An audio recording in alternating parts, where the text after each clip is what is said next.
तो मिथुन राशि वालों, आप सभी का स्वागत करते हैं, हृदय से अभिनंदन करते हैं मिथुन राशि भिंड यूट्यूब चैनल में। बंधुओं, आप सभी जानते हैं कि दीपावली का पर्व बेहद ही करीब है और इसकी तैयारियां भी आप लोगों ने शुरू कर दी हैं।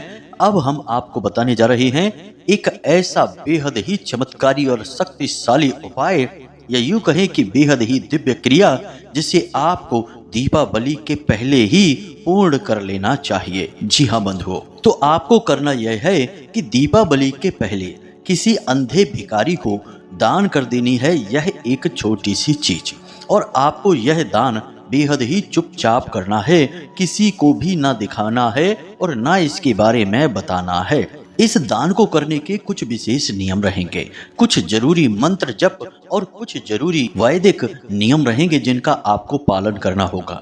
यदि आप संपूर्ण नियमों का पालन करते हुए इस दान को दीपावली से पहले कर देते हैं तो यकीन मानिए बंधुओं कि आपकी किस्मत हीरे से भी तेज चमक उठेगी। जी हाँ बंधुओं, माता लक्ष्मी तो आपसे इतनी प्रसन्न हो जाएंगी कि स्वयं आपके घर में चल कर आएंगी और अपने सारे खजाने आपके लिए खोल देंगी। आप यह मान सकते हैं कि आपकी किस्मत जो बंद पड़ी है, उस किस्मत के बंद ताले की चाबी है आज का यह कार्यक्रम और यह महाशक्तिशाली उपाय।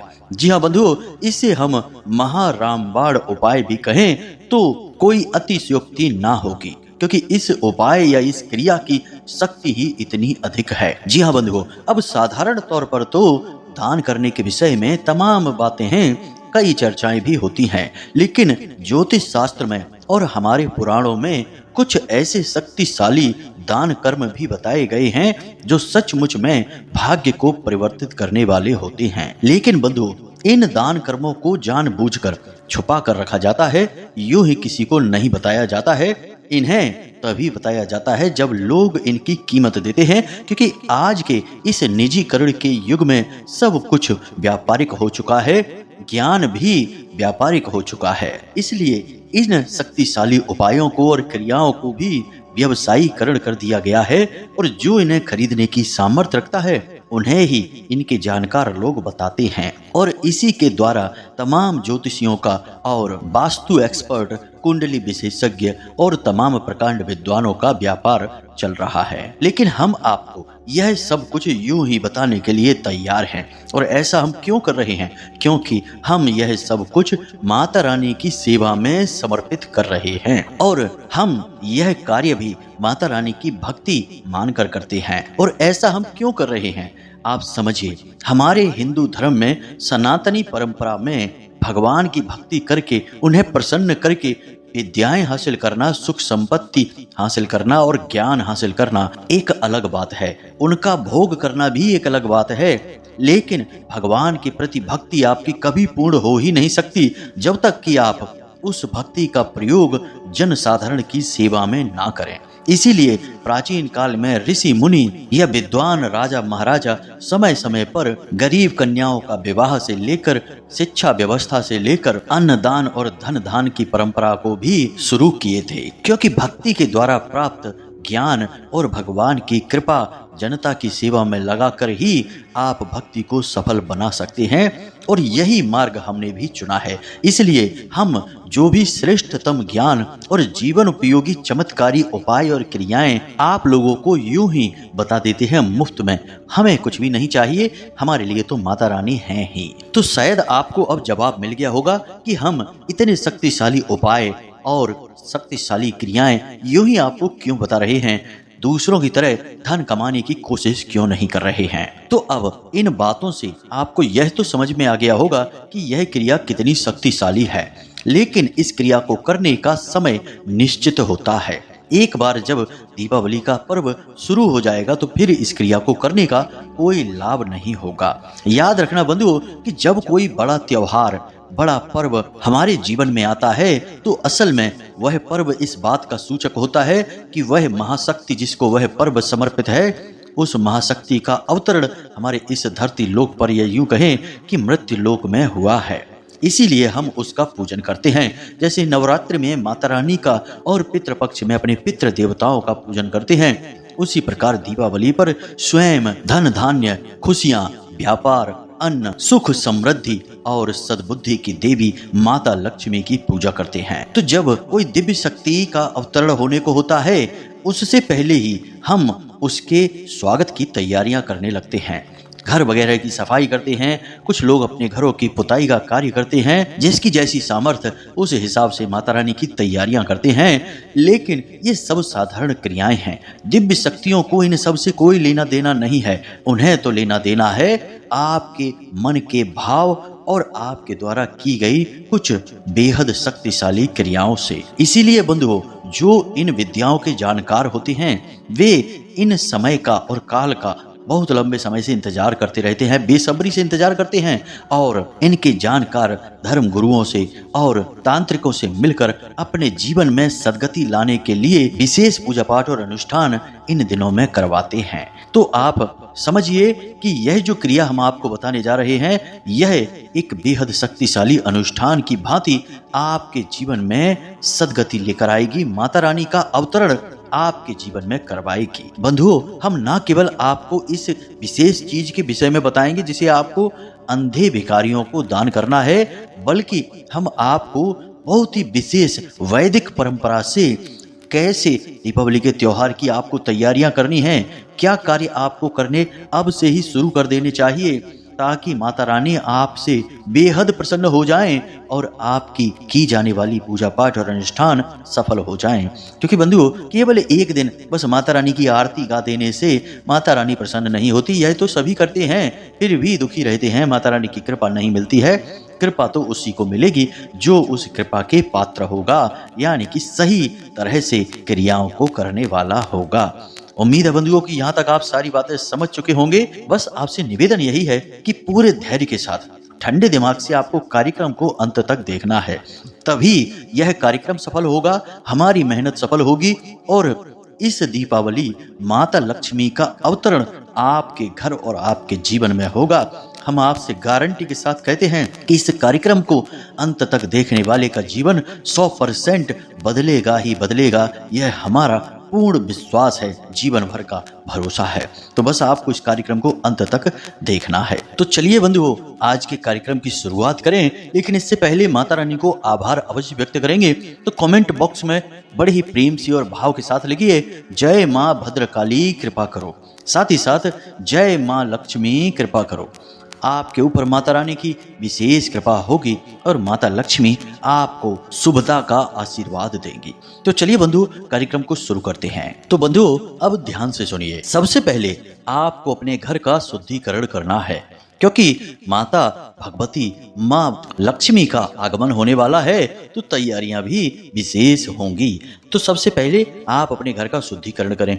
अब शुद्धिकरण से मतलब यह नहीं कि आपने साफ सफाई का कार्य कर लिया और घर शुद्ध हो गया, यह तो भौतिक शुद्धिकरण हुआ। हम बात कर रहे हैं सूक्ष्म शुद्धिकरण की, यानी कि आपके घर को पूर्ण पवित्र करने से, आपके घर में ठहरी हुई नकारात्मक ऊर्जाओं को दूर भगा देने से हमारा मतलब है। तो आपको यह कैसे करना होगा, जरा इसके लिए संपूर्ण विधि को ध्यान से समझ लीजिए, नहीं तो आप फिर विधि मिस कर देते हैं और मैसेज करके पूछते हैं कि गुरुजी आपने क्या बताया था, हम चीजें भूल गए हैं। तो ध्यान से सुनिए। सबसे पहले आपको अपने घर में संपूर्ण स्थानों में, चारों कोनों में, ब्रह्म स्थान में और संपूर्ण दिशाओं में, यानी कि पूर्व पश्चिम उत्तर दक्षिण दिशा हो गई है और इनके बीच के जो कोण होते हैं, कुल मिलाकर 8 दिशाएं हो रही हैं। तो 8 दिशाओं में आपको गंगा जल का छिड़काव करना है। उसके बाद आपको अपने घर के हर एक कोने में लौंग का एक एक जोड़ा भी रख देना है। कागज में लपेट कर आप इस लौंग के जोड़े को रखेंगे, यह बहुत ही आवश्यक है। इससे आपके घर में ठहरी हुई नकारात्मक ऊर्जा को लौंग का जोड़ा सोखने लगेगा। साथ ही साथ शाम के समय अपने घर के ब्रह्म स्थान में एक कटोरी में थोड़ा सा भीमसेनी कपूर लें और उसके ऊपर थोड़ा सा गुग्गल डालें और उसे अवश्य जलाएं। प्रतिदिन आप यह कार्य करें जब तक कि दीपावली नहीं आ जाती है। इससे भी जैसे जैसे इसका धुआं आपके घर में घूमेगा, फैलेगा, वैसे वैसे नकारात्मक ऊर्जा आपके घर से भागेगी। अब आपने जो लौंग का जोड़ा, यानी कि 4 कोनों में आपने 4 जोड़े लौंग के रखे थे, उन जोड़ों को भी आपको शाम के समय उठा लेना है और अपने घर के मुख्य दरवाजे के बाहर कपूर रखकर उसके ऊपर उस लौंग को रखकर पूरी तरह से भस्म कर देना है, जला देना है। यह कार्य आपको 1-2 दिन के गैप से करना है। वैसे तो प्रतिदिन करना चाहिए, क्योंकि कई बार भयंकर नकारात्मक ऊर्जाएं होती हैं जो कि लंबे समय से घर में ठहरी होती हैं और वे जिद्दी होती हैं, उन्हें इतनी आसानी से नहीं निकाला जा सकता। तो यह कार्य आपको प्रतिदिन दीपावली आने तक करना चाहिए। यानी प्रतिदिन आपको 8 लौंगे चाहिए, 4 कोनों में 4 जोड़ी लौंग रहेंगी। तो प्रतिदिन आपको रात्रि के समय यानी कि सूर्यास्त के बाद ये लौंग के जोड़े जलाने चाहिए और गुग्गल और कपूर आपको घर के ब्रह्म स्थान में यानी बीचों बीच आपको जलाना चाहिए। इससे कैसी भी नकारात्मक ऊर्जा हो आपके घर में ठहरी हो, वह बाहर निकल जाएगी। इसी के साथ साथ आपके घर में जो पोंछा लगता है उस पानी में थोड़ा सा समुद्री नमक अवश्य मिलवाएं। और इसी के साथ साथ आपके घर में जो टॉयलेट होते हैं उन टॉयलेट में दक्षिणी दीवार के पास एक कटोरी में यानी कांच की कटोरी होनी चाहिए या कप होना चाहिए, उसमें थोड़ी सी फिटकरी, बाजार से फिटकरी लेकर आएं, थोड़ी सी फिटकरी भर के यूं ही रख दें। बस उसे खुला छोड़ दें और भर कर यूं ही रख दें। दीपावली के दिन आपको यह फिटकरी अपने टॉयलेट सीट पर फ्लश कर देनी है यानी बहा देनी है। थोड़ी थोड़ी फिटकरी आप रख सकते हैं।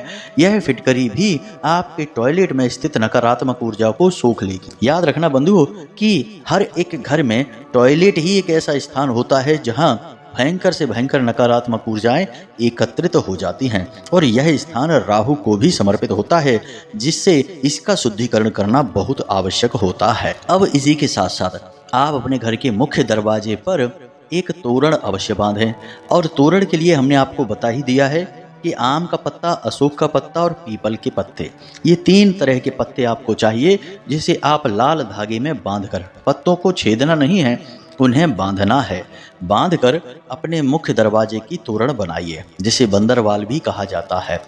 तोरण अत्यंत आवश्यक है और यह किसी भी विशेष त्योहार से पहले ही घर में लग जानी चाहिए। लोग उसी दिन लगाने के लिए बैठे रहते हैं, लेकिन यह गलत है। यह दिव्य शक्तियों का स्वागत है और उनके स्वागत की तैयारी है, तो यह पहले से ही तो की जाएगी। कभी ऐसा होता है कि कोई मेहमान घर पर आ जाए, दरवाजे पर खड़ा हो जाए, तब आप उसके लिए दरवाजे पर स्वागत की तैयारियां करने जाएं? जी नहीं, पहले से ही तैयारियां की जाती हैं। तो तोरण अवश्य लगवाएं। इसी के साथ साथ अपने घर के मुख्य दरवाजे के दोनों तरफ एक एक हल्दी से स्वास्तिक भी बनवा दें। बहुत जरूरी है यह स्वास्तिक। साथ ही साथ पंचशूलक भी लगा दें। पंचशूलक यानी कि हाथ के पंजों के निशान, और ये जोड़ी में ही लगेंगे, एक एक पंजे का निशान ना लगा देना। तो पंचशूलक दोनों तरफ दरवाजे के अवश्य लगा दें। इसी के साथ साथ घर के मुख्य दरवाजे के ऊपर की ओर एक श्री अक्षर अवश्य लिख दें। श्री अक्षर असल में माता लक्ष्मी का नाम है, तो आप यह श्री लाल सिंदूर से ही लिखेंगे या लाल चंदन से लिखेंगे। इसे हल्दी से ना लिखें। हल्दी से आपको स्वास्तिक बनाने हैं, इसके बारे में हमने आपको बता ही दिया है। यह आपके घर की तैयारी हो गई है पूर्ण शुद्धिकरण के साथ। अब माता लक्ष्मी निर्बाध रूप से आपके घर में आएंगी ही आएंगी। अब एक विचित्र सी बात यहाँ पर हम आपको और बता दें कि इसका वर्णन कई पुराणों में मिलता है, जैसे कि शिव पुराण है, लिंग पुराण है, पद्म पुराण है, कि किसी भी जातक के घर जब माता लक्ष्मी जाने का विचार बनाती हैं तो उससे पहले उनकी बड़ी बहन, जो कि हमेशा उनसे तुलना करती रहती थी, पहले जाने की कोशिश करती हैं। और उनकी बड़ी बहन कौन है? माँ दरिद्रता, यानी जिसे हम दरिद्रता देवी कहते हैं, वे जाने का प्रयास करती हैं। उन्हें जैसे ही पता लगता है कि माता लक्ष्मी इस इंसान के घर जाना चाहती हैं, तो वे सोचती हैं कि इनसे पहले हम पहुंच जाते हैं। और इसी चक्कर में कई बार ऐसा होता है कि लोग माता लक्ष्मी के स्वागत में बैठे रहते हैं और पता चला कि घर में दरिद्रता प्रवेश कर गई। जी हाँ बंधु, तो पूजा पाठ का उल्टा परिणाम प्राप्त होने लगता है। जहाँ जो कुछ सही चल भी रहा था वह भी रुकने लगता है। तो इसका उपाय क्या है? तो स्वयं शिव पुराण की कथा में बताया जाता है कि आपको क्या करना है कि अपने घर के मुख्य दरवाजे के ठीक बीचों बीच 7 मिर्ची और 1 नींबू अवश्य टांग दें। अब ऐसा क्यों? क्योंकि दरिद्रता को बहुत ही तीखा और बहुत ही खट्टा स्वाद बहुत पसंद है। यह माँ दरिद्रता का भोजन है। जी हाँ बंधुओं, तो जैसे ही वे आपके दरवाजे पर आएंगी, उनका भोजन आपके दरवाजे पर ही उन्हें मिल जाएगा। तो अपना भोजन करके वो चली जाएंगी। इसी प्रकार मीठा माता लक्ष्मी को बेहद प्रिय है, तो आपको अपने घर के रसोई में कुछ मीठा अवश्य बनाकर रखना है। कोई पकवान, दीपावली पर भी तो बहुत सारे पकवान बनाए जाते हैं, लेकिन केवल दीपावली के दिन ही नहीं, आप आज जब इस वीडियो कार्यक्रम को देख रहे हैं, कल ही एक मिठाई का डिब्बा लेकर आइए और कुछ मिठाई पवित्र बर्तन में, कोई स्टील का बर्तन होना चाहिए, कांच का बर्तन होना चाहिए, प्लास्टिक में नहीं, उस बर्तन में भरकर अपने रसोई घर में रखते हैं। अब माँ दरिद्रता का भोजन आपने दरवाजे पर ही दे दिया है, माता लक्ष्मी का भोजन आपके रसोई घर में रखा है। जैसे ही माँ दरिद्रता जाएंगी तो उनके पीछे से ही माता लक्ष्मी आएंगी, और माता लक्ष्मी का भोजन तो आपने अपने घर के अंदर रखा हुआ है, यानी वे आपके घर के अंदर प्रवेश कर जाएंगी। अब आपने अपने घर का शुद्धिकरण भी करवा रखा है, साथ ही साथ घर की साफ सफाई आदि अन्य क्रियाएं भी आपने करवा रखी हैं। इन सब से माता लक्ष्मी प्रसन्न हो जाएंगी। अब एक और जो बहुत ही शक्तिशाली और विशेष क्रिया है, इसे भी आपको अवश्य कर ही लेना चाहिए। यह हम अपने बहुत सारे कार्यक्रमों में बता चुके हैं और फिर से आपको बताने जा रहे हैं। इसे हम लक्ष्मी कलश कहते हैं। जी हाँ बंधुओं, और यह कलश आपको हर एक पवित्र त्योहार और विशेष दिन पर, जिसका धार्मिक महत्व हो, ऐसे दिन पर अवश्य स्थापित करना चाहिए। जी हाँ बंधु, और यह कलश आपके मुख्य दरवाजे पर या फिर आपके पूजा घर में स्थापित होता है। हर एक त्योहार की आवश्यकता के अनुसार इसे स्थापित किया जाता है। कभी यह कलश गणपति का स्वरूप बनकर स्थापित होता है, कभी यह कलश माता लक्ष्मी का स्वरूप बनकर स्थापित होता है। तो अब आपको यह लक्ष्मी कलश अपने घर के मुख्य दरवाजे पर स्थापित करना है। जी हाँ बंधु, अब कैसे होगा यह? तो बहुत ही सरल है। आपको एक कलश चाहिए, यानी कि कोई एक लोटा या जल का पात्र जिसका आकार घड़ी जैसा हो। कलश मिट्टी का भी हो सकता है या धातु का, पीतल का भी हो सकता है। स्टील का बर्तन या लोहे का बर्तन नहीं लेना है। आपने कलश ले लिया। अब कलश में आपको शुद्ध जल भरना है और उसके अंदर आपको एक सिक्का डालना है और थोड़े से चावल डालने हैं। उसके बाद आपको उस कलश के ऊपर एक बर्तन रखना है, कटोरी जैसा, जिसमें आपको अन्न भरना है, यानी गेहूं भरने हैं। उसके ऊपर आपको एक नारियल रखना है। याद रखना कि लक्ष्मी कलश है तो इसके मुख पर आपको लाल रंग का धागा लपेटना है और लाल चंदन से या फिर सिंदूर से आपको श्री लिखना है इस कलश के ऊपर, और नारियल के ऊपर भी लाल सिंदूर से ही आपको श्री लिख देना है। श्री के ऊपर अंक की बिंदी अवश्य लगाएं, तभी यह माता लक्ष्मी का नाम बनता है। श्री सम्मान शब्द है और श्रीम माता लक्ष्मी का नाम है, तो आप उस पर अंक की बिंदी अवश्य लगाएं। यह विशेष बात है, कोई इतनी बारीकी से चीजें नहीं समझाता जैसे हम आपको बता रहे हैं। तो आपने श्री इधर कलश पर भी लिख लिया है। अब इधर आपने जो नारियल रखा है, जिसे हम श्रीफल ही कहते हैं, उस पर भी लिख दिया है, और उस नारियल के आसपास भी आपको 7 बार लाल रंग का धागा लपेटना है। अब यह जो कलश है, यह आपके घर के मुख्य दरवाजे पर बाईं ओर, यानी जब आप अपने घर से बाहर निकलेंगे तो आपके उल्टे हाथ की ओर स्थापित होगा। जब कोई आपके घर के अंदर आएगा तो यह उसके दाहिनी ओर होगा, यानी माता लक्ष्मी के प्रवेश के समय यह लक्ष्मी कलश दाहिनी ओर स्थापित होगा। अब आपको यह लक्ष्मी कलश स्थापित करना है। अब नित्य की क्रिया क्या रहेगी? क्योंकि यह दीपावली के दिन तक चलेगा, तो आपको रोज सुबह इसमें जो जल है उसे अपने दरवाजे पर, मुख्य दरवाजे पर सिंचित करना है और इसमें ताजा जल फिर से भर देना है, और इसमें जो सिक्का आपने डाला था उस सिक्के को उठाकर अपने पूजा घर में रख देना है। उसके बाद फिर से एक नया सिक्का डाल देना है, कुछ चावल डाल देने हैं और फिर से उसी प्रकार रख देना है, और उसमें जो आपने अन्न रखा था नारियल के नीचे, उस अन्न को भी एक जगह एकत्रित कर लेना है और एक नए अन्न को, यानी कि उसी कटोरी में दोबारा से नया अन्न भरकर फिर से स्थापित कर देना है। प्रतिदिन सुबह सुबह यह क्रिया की जाएगी। इस प्रकार प्रतिदिन एक कटोरी अन्न निकलेगा और एक सिक्का। याद रखिए कि आपने 5 का सिक्का पहले दिन डाला तो हर दिन 5 का सिक्का ही डालना है। रोज रोज सिक्के की संख्या नहीं बदलनी है। 10 का डाला है तो 10 का ही डालना है। तो अब दीपावली के दिन तक एक रकम निश्चित हो जाएगी, यानी 50-100 रुपए इकट्ठे हो जाएंगे और लगभग 10 या 8 या जो भी हैं कटोरी अन्न भी एकत्रित हो जाएगा। अब आपने यह अन्न और यह जो धन है, इसे आपको दीपावली के दिन भगवान हनुमान जी के मंदिर में जाना है और वहां पर मौजूद राम दरबार में यह समर्पित कर देना है, यानी दान पात्र में डाल देना है। और यह जो अन्न है वह भगवान के चरणों में रख देना है। जी हाँ बंधुओं, फिर मंदिर प्रशासन इस अन्न का जो चाहे वो करे, चाहे इसे मंदिर के भंडारे में प्रयोग कर ले या जहाँ भी करना चाहे कर ले, आपका काम यहाँ पर पूरा हुआ। यह लक्ष्मी कलश स्थापन की क्रिया थी। हमने यहाँ तक आपको बता दी कि संपूर्ण वैदिक विधि से आप किसी पवित्र त्योहार, वह भी दीपावली जैसे महा त्योहार की तैयारी कैसे करें। जी हाँ बंधुओं, बेहद बारीकी से सारी बातें हमने आपको यहाँ पर समझाई हैं। अब यहाँ पर हम आपको बताने जा रहे हैं उस एक चीज के विषय में जो आपको अंधे भिखारियों को दान में देनी है। अब क्या है वह, ध्यान से सुनिए। तो सबसे पहले समझिए कि अंधा भिखारी कौन है, उसका वैदिक संबंध किसके साथ है। तो अंधा भिखारी जो होता है उसका वैदिक संबंध शनि देव के साथ होता है, राहु के साथ होता है और शुक्र के साथ होता है।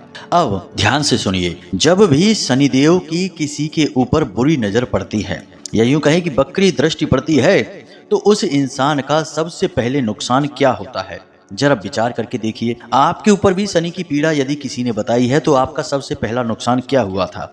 आपकी आमदनी कम हुई थी, फिर रुक ही गई थी, कर्जा बढ़ने लगा था। यानी कि जब शनिदेव किसी से नाराज होते हैं, क्रोधित होते हैं, तो सबसे पहला नुकसान धन को लेकर करते हैं, यानी कि उसकी श्री उससे छीन ली जाती है। इसी प्रकार जब देवराज इंद्र के ऊपर शनि की 7.5 चली तो उनकी भी श्री छिन गई और उन्हें दुर्वासा ऋषि का श्राप लग गया, जिसकी वजह से उनकी सारी संपत्ति, श्री, धन, बल सब समुद्र में समा गया। बाद में देव असुर साथ में मिलकर समुद्र मंथन किए और फिर 14 रत्न बाहर निकले। तो यह बहुत लंबी कथा है बंधुओं, लेकिन आप यहाँ से यह समझ पाए हैं कि माता लक्ष्मी का सीधा संबंध है शनि देव से। शनि की कृपा यदि आपके पास है तो सबसे पहली चीज आपके पास आएगी वह है धन लक्ष्मी। और उसी प्रकार जब शनिदेव नाराज तो सबसे पहली चीज जो आपके घर से और आपके जीवन से जाएगी वह है धन लक्ष्मी। जी हाँ बंधुओं, और जितने भी भिखारी हैं और उनमें भी जो अंधे भिखारी हैं उनके अधिपति स्वयं शनिदेव हैं और उनके साथ साथ इनके ऊपर राहु की और शुक्र की विशेष कृपा रहती है। अब जिनके साथ शनिदेव हैं उनके साथ राहु और शुक्र तो होंगे ही, क्योंकि यह आपस में परम मित्र हैं। तो यहाँ तक आपको कुछ कुछ बात समझ में आ रही होगी। अब आपको कौन सी चीज दान करनी है इसे आप ध्यान से सुनिए। और वैसे तो आप यह दान एक भिखारी को करेंगे तब भी चलेगा, लेकिन यदि आप 3, 5 या 7 की संख्या में इसे दान कर सकें तो सर्वोत्तम रहेगा। अब यहाँ पर भिखारी की ही जरूरत नहीं है, कोई भी अंधा हो लेकिन वह गरीब हालत में होना चाहिए, यानी कि उसकी हालत ऐसी नहीं होनी चाहिए कि वह आसानी से धन कमा रहा है या फिर जीवन को सुखमय जी रहा है, कष्टों के साथ जीवन जी रहा है, तो उसे भिखारी की श्रेणी में ही रखा जाएगा। वह चाहे भीख मांगता हो या दूसरों की दया पर पलता हो, कोई फर्क नहीं पड़ता है। अब बंधुओं, हमारी बातों को आप थोड़ा गौर से समझिए कि हम जो बता रहे हैं वह बहुत ही गुप्त और वैदिक पद्धति है। कोई भी आपको इस तरह से नहीं समझाएगा जैसे हम आपको बता रहे हैं। लोग इन बातों के लाखों हजारों रुपए चार्ज कर लेते हैं, हम तो आपको माता रानी की सेवा में यह सब कुछ बता रहे हैं। अब इस पर ध्यान देना आपका धर्म है, तो ध्यान से सुनिए। आपको क्या करना है कि आज आप जब इस कार्यक्रम को सुन रहे हैं तो कल ही, यानी किसी भी दिन, चाहे कोई भी दिन हो, लेकिन कल ही आपको यह कार्य करना है या फिर परसों भी कर सकते हैं। इसमें आपको क्या करना है कि एक काले रंग का कंबल चाहिए, एक सफेद मिठाई का डिब्बा चाहिए और साथ ही साथ थोड़ा धन चाहिए और एक लोहे का कड़ा भी चाहिए। जी हाँ बंधुओं, कड़ा लोहे का हो सकता है या स्टील का भी हो सकता है, लेकिन लोहे के अलावा या स्टील के अलावा किसी अन्य धातु का नहीं। बस इतनी चीजें आपको चाहिए। यदि हाथ में पहनने वाला यानी कलाई में पहनने वाला कड़ा नहीं मिलता है तो आप अंगूठी भी ले सकते हैं। लोहे का छल्ला होना चाहिए कुल मिलाकर, जो राहु का सूचक होगा। अब आपने ये सारी चीज मिलाकर भिखारी को जो अंधा है उसे देनी है, यानी कि कंबल देना है, सफेद मिठाई का डिब्बा देना है जो कि शुक्र का सूचक होगी, और शुक्र शनि आपस में परम मित्र हैं। उसी के साथ साथ आपको कड़ा देना है, यानी कि अंगूठी हो या फिर हाथ में कलाई में पहनने वाला चूड़ा या कड़ा कहते हैं वह हो। इसी के साथ साथ कुछ धन भी देना है, और धन ऐसा नहीं कि 10-20 रुपए ही देकर चले आए। धन इतना देना है कि उसके चेहरे पर मुस्कुराहट आ जाए। जी हाँ बंधुओं, याद रखना कि आप जो भी दान करेंगे वह लाखों हजारों गुना बनकर आपको मिलेगा। असल में यह आप अपने लिए ही कर रहे हैं, तो इसमें कंजूसी नहीं करनी है। वैसे तो दुनिया भर के तमाम फिजूल खर्चियों में पैसा उड़ ही जाता है। सत्कर्म में यदि पैसा जाता है तो कंजूसी ना करें, हाथ ना सकोड़ें, तो रकम अधिक से अधिक देने की कोशिश करें। अब आपकी क्षमता है, आप 151 दे दें या 551 दे दें या फिर 1100 रुपए दे दें, क्या फर्क पड़ जाएगा। एक भिखारी को यदि आप 500 रुपए दे दें, 3 भिखारियों को देंगे तो 1500 ही जा रहे हैं।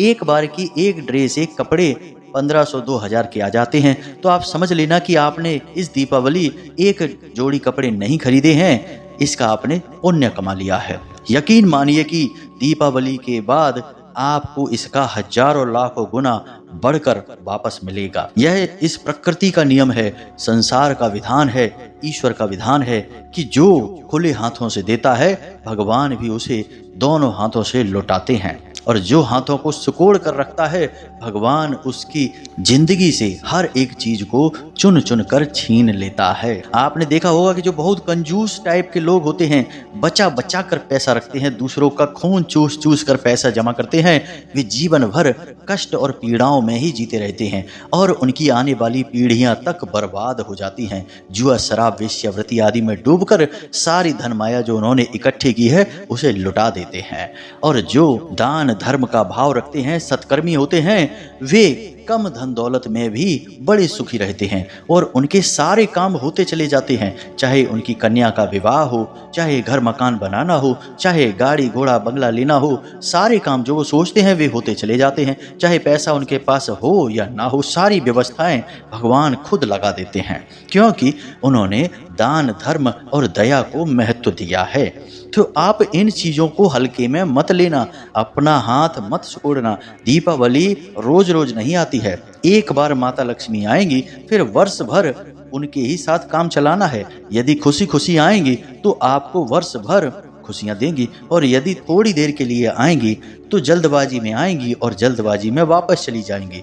आपको पता ही नहीं चलेगा, आप धन लक्ष्मी का आनंद ही भोग नहीं पाएंगे, जीवन ज्यों का त्यों बना रहेगा। इसीलिए तो हर व्यक्ति माता लक्ष्मी की पूजा करता है दीपावली के दिन, फिर भी कोई सुखी नहीं होता। सुखी गिने चुने लोग ही होते हैं, जो कि जाने अनजाने में शुद्ध पद्धति को मान लेते हैं, वे ही सुखी हो जाते हैं। तो उम्मीद करते हैं कि आपको यहाँ तक सारी बातें समझ में आई हैं। फिर भी यदि कोई बात आपके मन में हो, कोई प्रश्न हो, तो आप कमेंट करके पूछ सकते हैं या फिर व्हाट्सएप नंबर में मैसेज करके पूछ सकते हैं। समय मिलने पर हम आपके प्रश्नों के जवाब आपको अवश्य देंगे।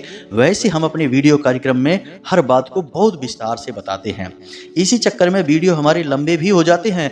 और कुछ मूर्ख कहते रहते हैं कि गुरुजी थोड़ा जल्दी बताया करो, शॉर्टकट में बताया करो। वे शॉर्टकट चाहते हैं और हम उनसे कहते हैं कि तुम्हारे लिए हमारे कार्यक्रम नहीं है, तुम तो जाओ फनी रील्स और वीडियो देखो, वहीं से तुम्हारा जुगाड़ हो जाएगा। बाकी हमारा तो धर्म से नाता है और ज्ञान से नाता है, और ज्ञान में तो विस्तार और संपूर्ण समझाइश होती ही है। इसीलिए तो यह कहावत भी बनी है कि सब्र का फल बहुत मीठा होता है। जो धैर्य रखता है वही ज्ञानी होता है, और ज्ञानी के जीवन में ही परिवर्तन होते हैं, मूर्खों के यहाँ कोई परिवर्तन नहीं होते हैं। तो उम्मीद करते हैं कि आपको सारी बातें समझ में आ गई हैं। आप इन बातों का प्रयोग करेंगे और अपने जीवन में निश्चित तौर पर अब बदलाव लेकर आएंगे। तो चलिए आज के इस कार्यक्रम को यहीं पर समाप्त करते हैं। हमेशा हंसते रहिए, मुस्कुराते रहिए, सकारात्मक रहिए और भगवान में अपनी आस्था और विश्वास बनाए रखिए। और दिन में एक बार मंदिर अवश्य हो आइए, क्योंकि आपका उद्धार तो उन्हीं की कृपा से होना है। मिलते हैं अगले विशेष कार्यक्रम में, तब तक के लिए धन्यवाद। प्रेम से बोलिए जय माई की, जय माँ भद्रकाली, जय माँ लक्ष्मी। माता रानी आपके ऊपर विशेष कृपा करें। धन्यवाद।